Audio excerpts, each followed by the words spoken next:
13 minutes after 10 is the time. Do you want to hear a clip? So anyway, the point is this. Sorry, it took me a while to get to it. It's taken longer in the past. It took me a while to get to the point today. I suggested to you a while ago that it would be grimly fascinating to discover who they decided to try to turn you against next. Brussels doesn't work anymore. We've left the European Union. It's also taken a lot of sting out of the anti-immigration bile that was prevalent in the right-wing media for so long. They're trying to resurrect it with the small boats, with the dinghies, Farage with his Fisher-Price binoculars down in Dover, rubbing his thighs at the sight of human misery.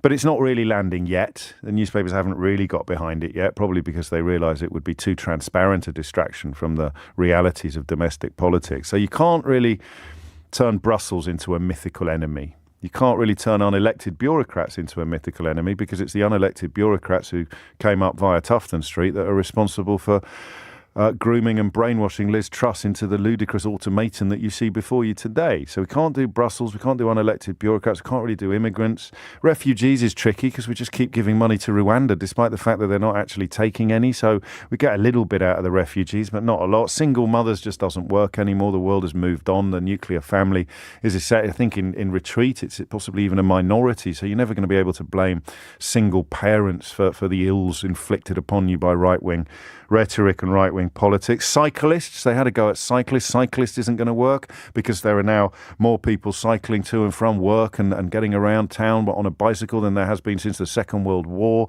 What else was on that list? You've got Brussels, you've got unelected bureaucrats, you've got immigrants, you've got refugees, you've got single mothers, you've got cyclists. What's left? Who on earth are brain-dead, Brexit-supporting Tory politicians going to pretend are your new enemy in the hope of distracting you from the chaos and catastrophe that they continue to inflict upon your country? Step forward, Home Secretary, don't laugh, Home Secretary Suella Braverman.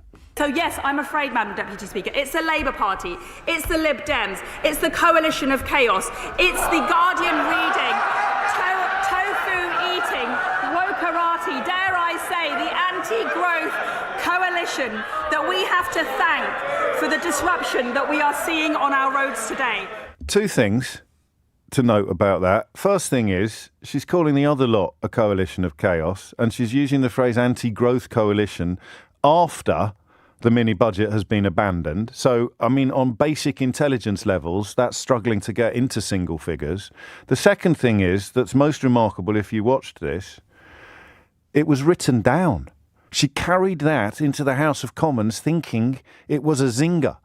She sat with advisors coming up with things to say in the House of Commons that would be lit, and that was the result. An absolute dog's dinner of dismal cliche and meaningless insult, which passes for politics in post-Brexit Britain, passes for politics in Liz Truss's government, passes for proper politics in the post-Brexit Conservative Party.